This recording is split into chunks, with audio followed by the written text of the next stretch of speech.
What's up, everybody? We are just a couple days away from AEW Double or Nothing. So I am here to do some predictions as to what I think is going to go down on the show. Now, we are celebrating 5 years of AEW, and I can't even believe how fast time has gone by.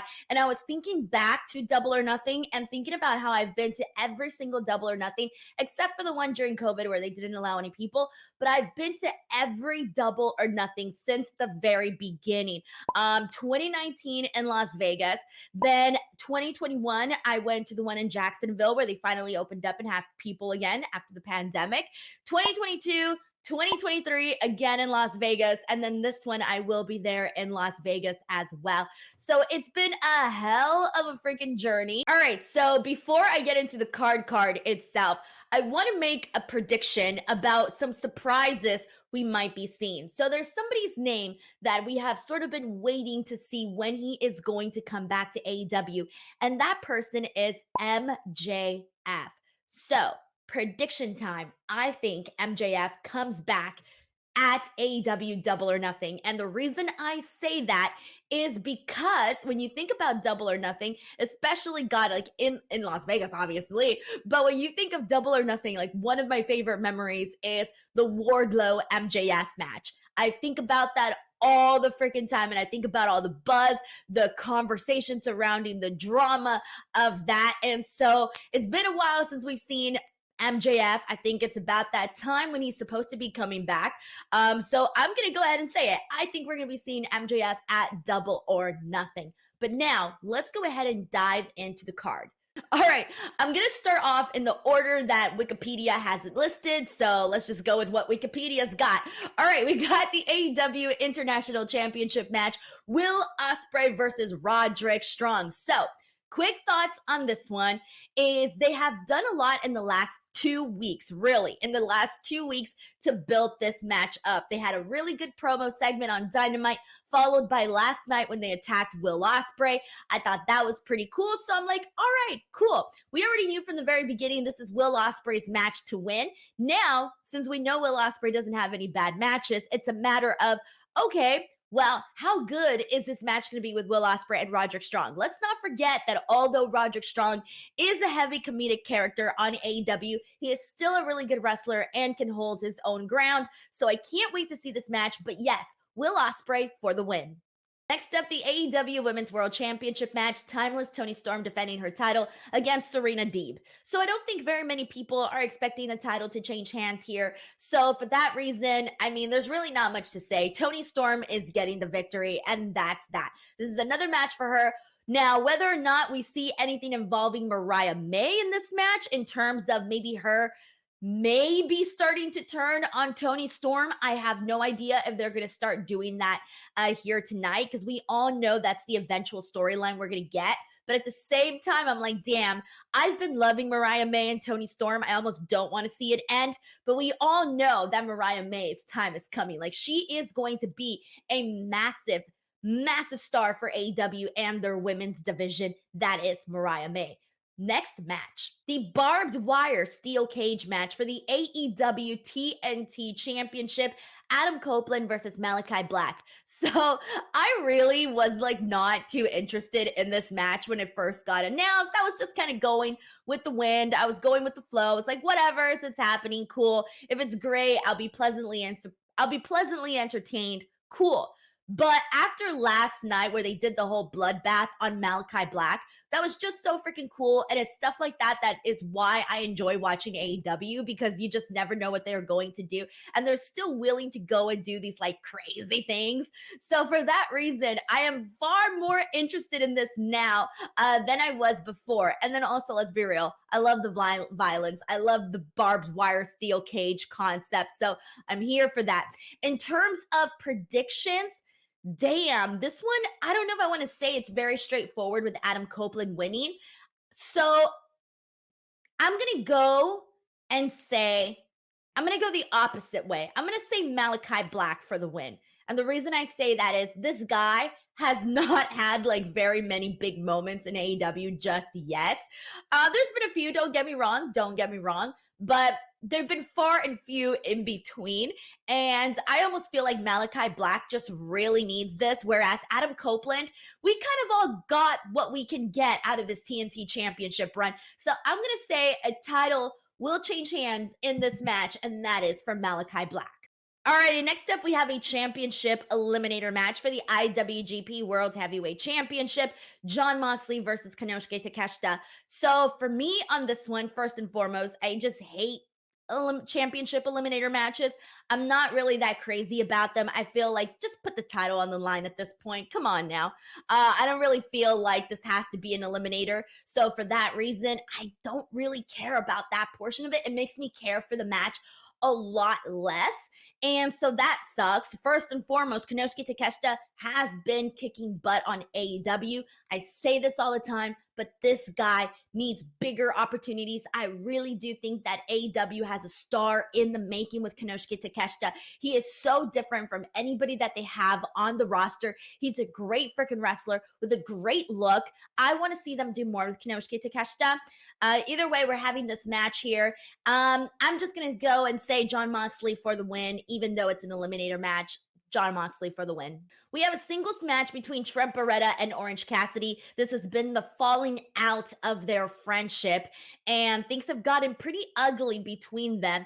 And this story has been good. This story has been enjoyable. I like the parking lot brawl that they did. I've liked certain elements of the story a whole lot. With that being said, I want to see Trent Beretta get the victory here because I'm liking heel Trent Beretta, but I feel like it's been it started off pretty strong with Trent as a heel, and it's kind of died down a little bit. So I would like to see him regain some of that here at the pay-per-view and remind everybody like this is who I am now. So for that reason, I'm going with Trent Beretta. We have the three-way FTW rules match for the FTW Championship.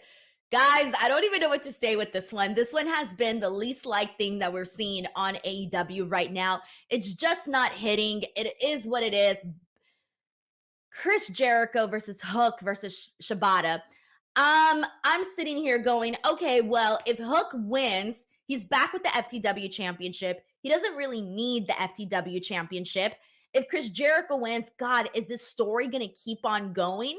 So it feels like there really is no real honest to God option that to me sounds really good. So I'm just going to say Chris Jericho for the win just because I'm thinking he's going to want to continue this story.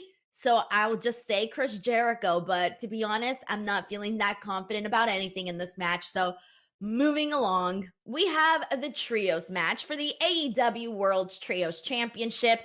The Bullet Club Gold, or I think they're going by Bang Bang Gang now. Not really too sure. Anyways, the Bang Bang Gang versus the Death Triangle. Now, here's the thing. I'm a little bit conflicted here because I hella love the Death Triangle. The Death Triangle, ooh, they're my faves, man. Pac, Ray, Penta, I adore them. But Bullet Club Gold with Jay White and the Guns, I feel like since they recently just won the titles, I don't really want to see them drop them that fast. But then at the same time, I care more about the Death Triangle than I do the Bang Bang Gang. But I'm going to say the Bang Bang Gang retains. I think there's still a lot more going on with Pac right now. And eventually we'll get some other stuff with Ray and Penta. So I'm going to say right now this is going to make for a really, really cool match. But I'm saying the Bang Bang Gang retains. The AEW TBS Championship, Willow Nightingale versus Mercedes Moné. This is another one where I think it's very predictable. Mercedes Moné is definitely getting the victory here. However, a lot of people have been wondering, like, what's going to happen in this match? A lot of people have been wondering if Chris Statlander is going to get involved. Is she going to turn heel? What's going to happen here? I'm going to say yes to Chris Statlander turning on Willow Nightingale.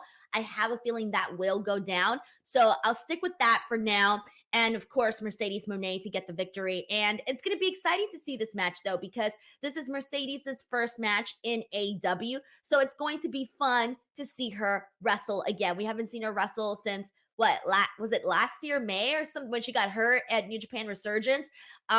We haven't seen her wrestle in such a long time, and people have been waiting for it, especially since she was AEW's big signee along with Okada and Will Ospreay recently. So yeah, we're going to want to start to see that pay that off, because poor Mercedes has been getting a lot of criticism online because we've just been seeing her come out and cut the same promos over and over again. So I feel like she really needs to win the crowd over again, and she's going to do so by wrestling and wrestling the way that she does. And so of course, I think she is the heel in this program.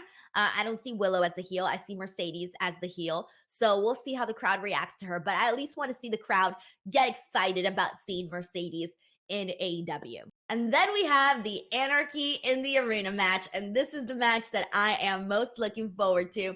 So, of course, this is the Elite, Kazuchika Okada, Jack Perry, Matt and Nick Jackson, the Young Bucks, versus we have Bryan Danielson, Darby Allin, FTR. Am I missing anybody? No. Okay. FTR, Bryan Danielson, Darby Allin. So, friendly reminder, Darby Allin replaced Eddie Kingston because Eddie Kingston got injured at a New Japan show.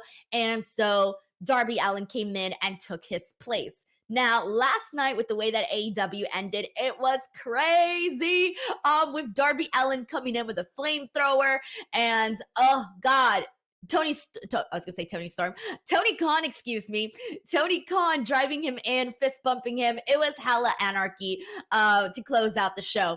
So, prediction time for this. One, I'm predicting, because Darby came in with a flamethrower, now we all have fire in our mind. So I'm predicting there's going to be a flaming spot with fire, maybe a flaming table spot. I don't know. I don't know if Darby's crazy enough just to freaking be lit up by a flamethrower. I have no idea how that would work. But regardless, I'm expecting fire in this match, especially now that that element has been introduced. It has been teased. All right. And then in terms of who's winning, I'm going to say the Elite, because you need to keep this story going a little bit longer. There's still so much more leg in it. So I'm going to say the Elite for the win. It keeps them strong. It keeps them a strong focus on the show as well. I like what they're doing with Matt and Nick being the evil EVPs and saying all this stuff that you're just like, these guys, like, what are they doing? What are they doing? So for that reason, the Elite for the victory here. Oh, but I'm so excited.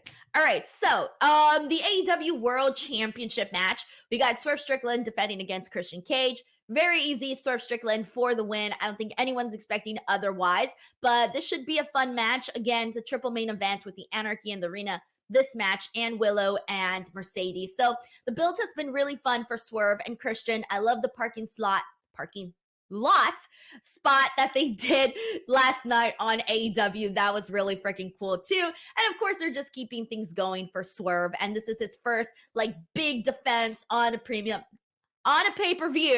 And so for that reason, Swerve for the win here. But I liked how they tied this whole story together. So there you guys go. Quick predictions video for AEW Double or Nothing. Of course, myself and Righteous Reg will be here on Monday to do a post show to talk about Double or Nothing.